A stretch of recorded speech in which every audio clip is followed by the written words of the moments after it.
everybody. Welcome back to the Covenant Eyes podcast. We are so glad to have you joining us today. We are going to be talking about a topic I know everyone's interested in, the youth and Gen Z, Gen Alpha, all of them. And we are just really excited because we have an expert in that space. We have Peter Kirchhoff. Did I get that right?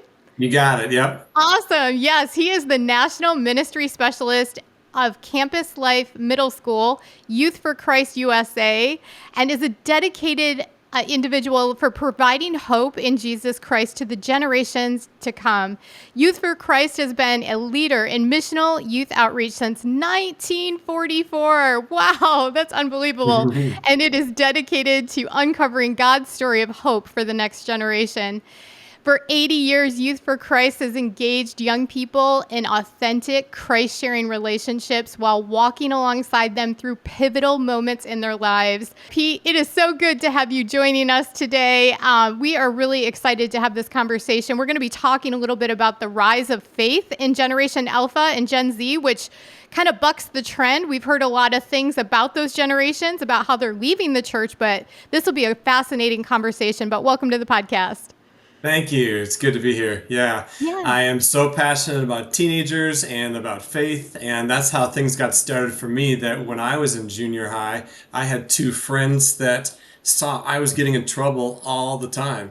And it even began with that of pornography that I was looking at. And then that led to I was getting in trouble with the law and was stealing things.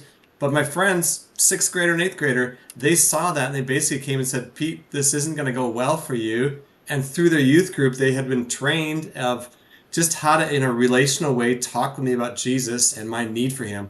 So that's when my relationship began, and God was really planting those seeds that most of my life since then has been focused on how to help teenagers find that Jesus can be so helpful, not just when they become adults, but as a teenager for all that they go through. I love that you're equipping them to evangelize and to be there for other people and lead them to Christ. I love that. This is great. Well, I know you guys are really into the research, and I know there's been, news story after news story about the younger generation and where they're headed with their faith. We hear a lot about the nuns, the people that don't identify with any, religious category and things like that. But talk to us a little bit about what you see, according to data and research, with the younger generation, specifically Gen Z, and the newer one, the Alphas. Yeah, you bet. It is really hopeful to see what's happening because, we can all watch the news and get discouraged about what's happening and even things there that we'll hear about teenagers. But as you start listening, it seems that God is moving a lot in younger people, even starting with those who are in their 20s and that are college students now. Now this is not with exaggeration, there are thousands of students that are giving their lives to Christ at some events that are happening around the country. Just at Purdue last week, they had a gathering of 4,500 students that gathered, and about half of them, so about 2,000 students, surrendered to Christ, and then a bunch of them got baptized right on the spot. That's Wow. happening in college campuses.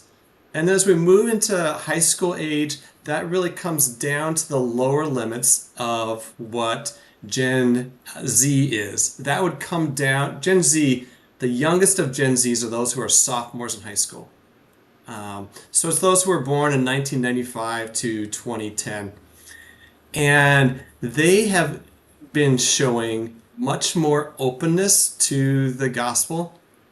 I remember back when the pandemic we were just coming off of the pandemic, and I'm in California, so we were doing distance learning for a longer time, for about a year.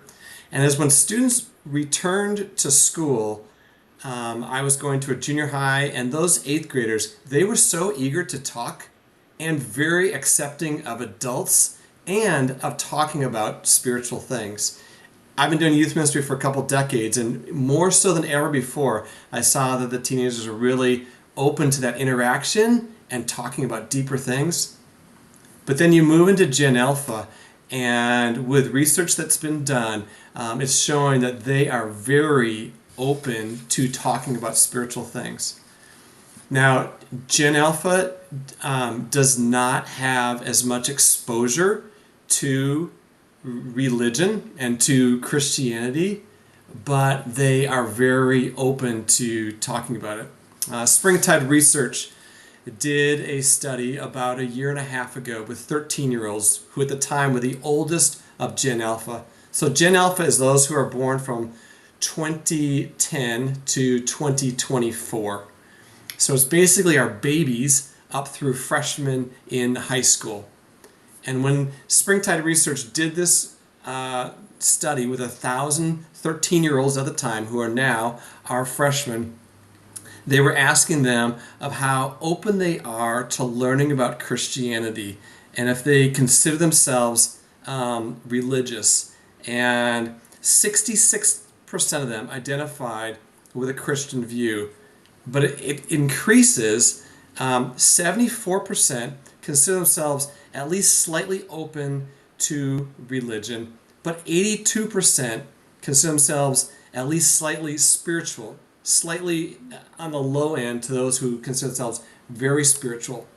So there's not a lot of backing of a foundation of Christianity, but there's a real openness and a real searching, which really brings a lot of hope to all of us and to our organization, Youth for Christ, and others who are working with teenagers. That's amazing. So these younger generations are not Yeah. necessarily tapped into a church body. So the traditional model of, bringing them into the church and getting them tapped into youth group might not be the effective way to reach these younger generations. So organizations like yours and others that are kind of finding a way to reach them in the culture where they're at and bringing them into the church body as you walk with them in their faith journey sounds like kind of a more effective way to reach that generation. Is that kind of what you're seeing? Yeah, exactly. A motto that we use, which is not anything new, is that we go to where students are. And that's something that other parachurch organizations have been doing for a long time. And I love it. It really just goes back to Jesus.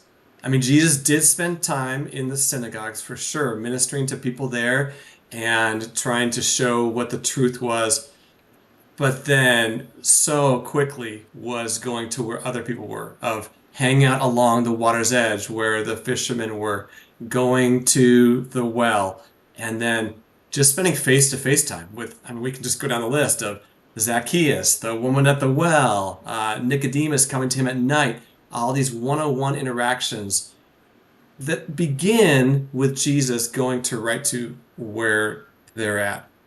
So I think that's really what's needed.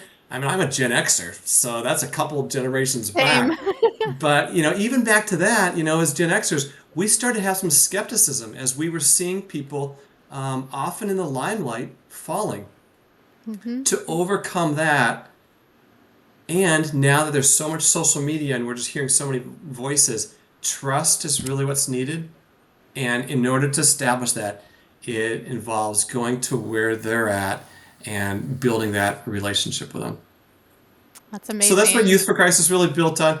We do that in a couple different places of going to where they're at. We go to schools, and that for us is called campus life, similar to what Young Life does with their clubs and with Fellowship of Christian Athletes, of spending time on campuses, volunteering, going to sports events, and to local hangouts with students, and building relationships that begin with maybe talking about the NCAA tournament, or what they're wearing on their sweatshirt or their favorite fast food place, but then starting to talk about deeper things and eventually getting that you're talking about things spiritually.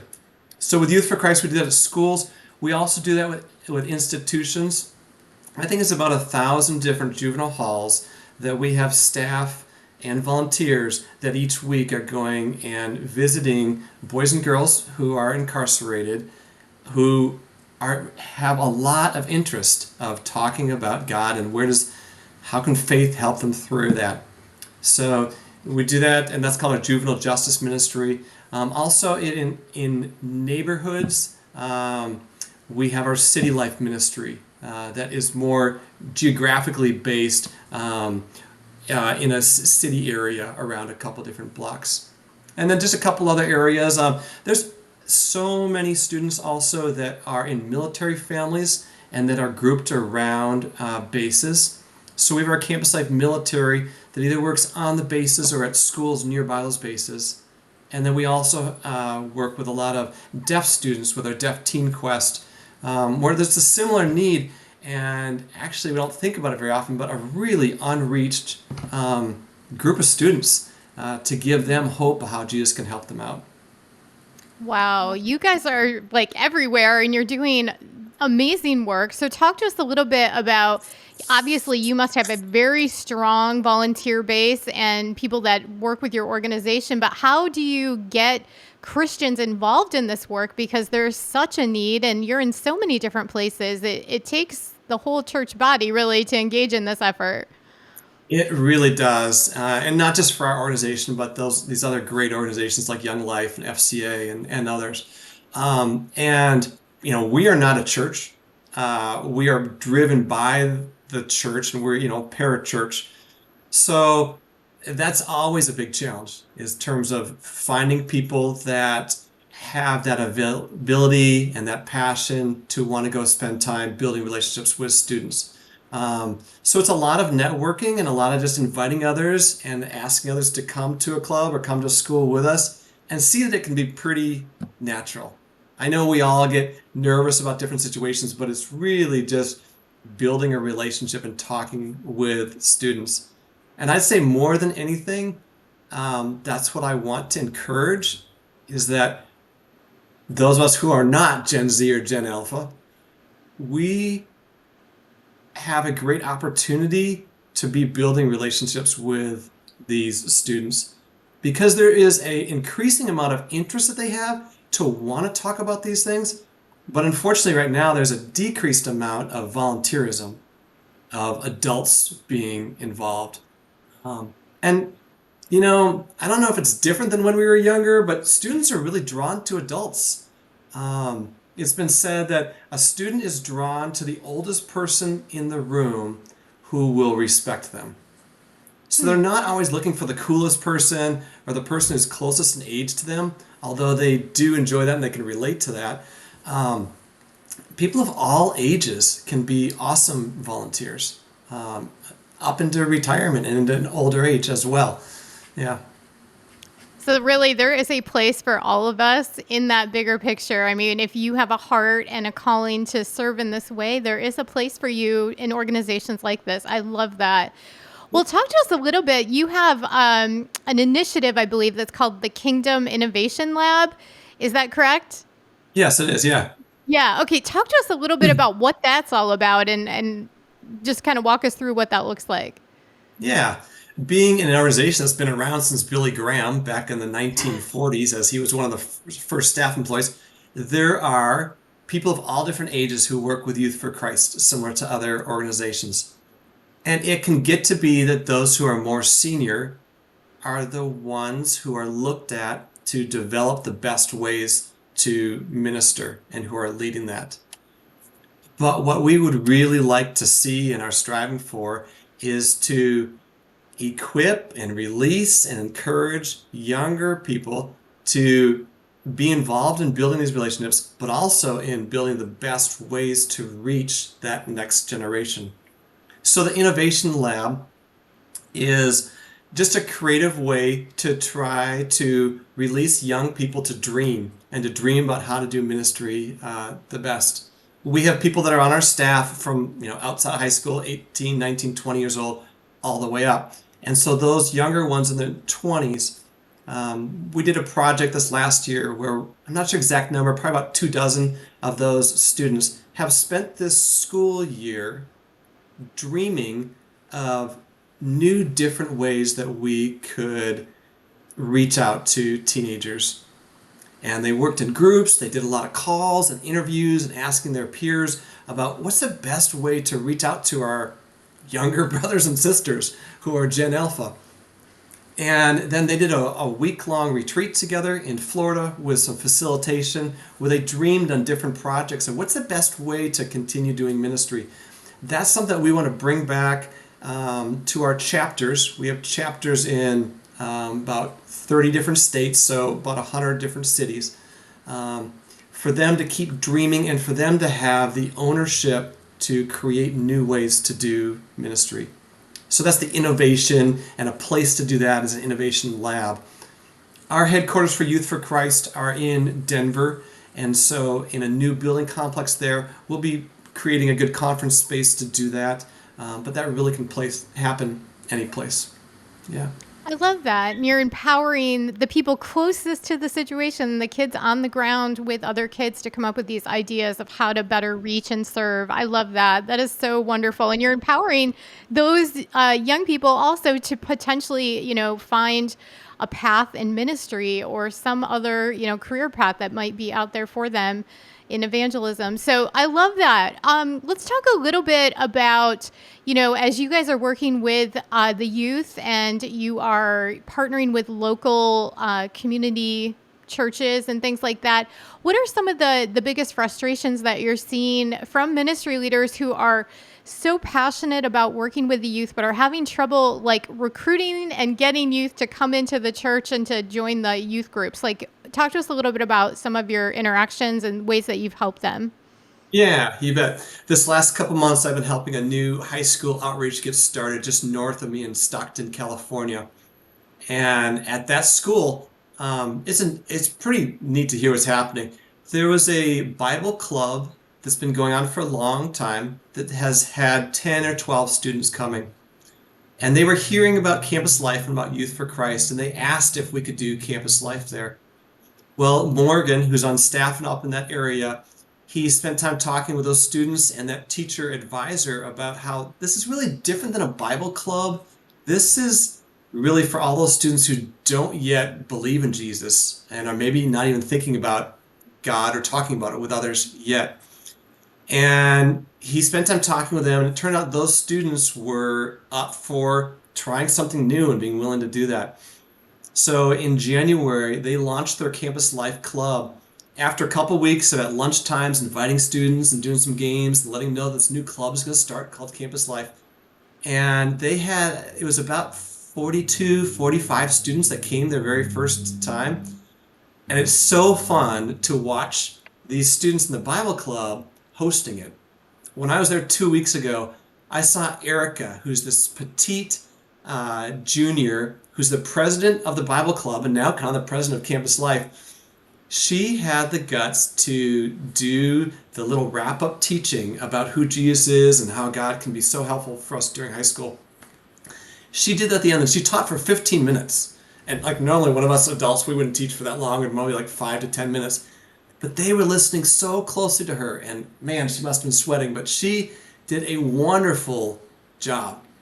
And she has an advisor there, the science teacher, and so I was talking to the science teacher afterwards, Jeremy, and just building a relationship with him, and was asking him how we can pray for him. And he was telling us that in March, I think he said he was doing 4 or 5 different youth retreats. Some of them like 2 in the same weekend. And I was like, wow, that's a whole lot. Like, I'm kind of inquiring, like, why are you doing so many? And he said, students are just so interested right now in different schools and in some different church youth groups, but there's not that many people to help out. So he had a good attitude about it, but he said, I'm single, I have the time, I have the love for these students, and so right now is my time to kind of maybe make up for some others. Those are my words, not his. To go and help out with some of these different retreats. So that's really the main thing it comes back to, is if people can find a way to help out just a little bit, so maybe it's if they can help out during lunch, or if they can get off early from work, or if they can help with an evening ministry that's happening at a church or with a local nonprofit, to get back involved and probably to be more multi-generational. Maybe that was something that we lost or took some steps back with during the pandemic, of being more separate. But teenagers, as whatever age, whatever generation they're a part of, need probably 5 key adults that they know that they can connect with. So those of us who aren't teenagers anymore or close to it, we can really be involved back in that. And that's what Jesus was praying for. I'm sure it was a problem all the way back in the first century, when he's saying, the harvest is plentiful, but the workers are few. So he lets us know what to do. Okay, start praying. Pray to the Lord of the harvest that he'll provide his workers. So that's something we're trying to just keep being faithful to keep praying about, and then inviting others, and we just ask that others would be praying for that too, and considering, hey, is there a way that I could do that? It might be scary at first, but I'm sure it'd be so rewarding for people who have not been in a relationship with a teenager recently to realize like this is great. Like to be able to look face to face to help this young person grow even in their social skills, with eye contact and feeling confident talking, and that adult is really just putting the spotlight right on them. Makes me think of a David Brooks book that I've been rereading a couple times over the last couple of years, that talks about illuminating. That's what an adult can do, is that they're basically putting a big bright light on the other person to listen to them and to draw them out.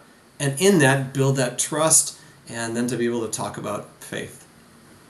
That Yeah. is awesome. It's amazing. And I think that's a great call to action for our listeners out there to pray and to be thinking about how you can get involved, whether it's with Youth for Christ or another organization, a parachurch organization, or even your local church body. There's a need for more people to get involved and to disciple and engage with those younger generations. So I love that. Well, we're coming to the end of today's episode, and I want to make sure that people can get in touch with you and your organization. And if they do feel the call and they've prayed about it, and want to get activated, how do they do that? How do they get in touch with your organization? Yeah, probably the best place to start is just to go to our main website, which is yfc.net. And that represents what's happening in all the different states. And you can go on there and search for a chapter. And from that, look under your state and find the nearest city, hopefully your own city or another city nearby where that is going on.